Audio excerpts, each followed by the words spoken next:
This is the first time I've been in a Lexus NX. You can see it looks very similar to an RX. It kind of replaces the first generation RX from the early 2000s. Kind of replaced, this is their new compact. It's not really new, it's been out for a while.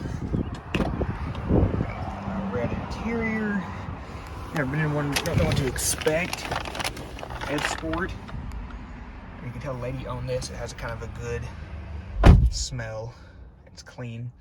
Of course it's gonna be clean. It's been through Lexus certified, but it smells like a...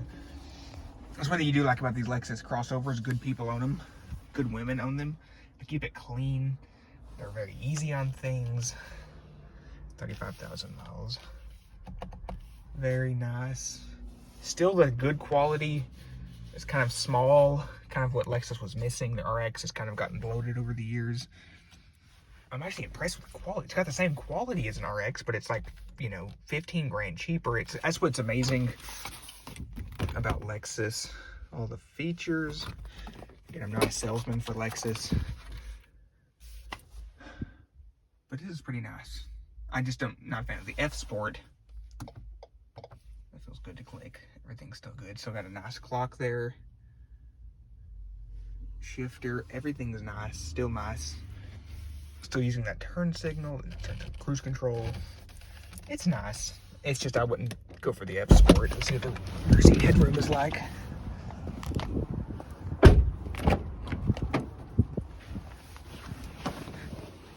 Actually pretty good. It's actually about as good as the RX. It's about being smaller. Of course, this opens up just as smooth. I guess there's not, of course, there's not as less features. This is a cheaper car, but you are not missing out getting this. I thought you were. It may not look as good as an RX, may not look as prestigious, but it's still very nice. You're not missing one thing except maybe size. This is pretty good. Not bad at all. Lexus NX 200T, sorry. Pretty nice.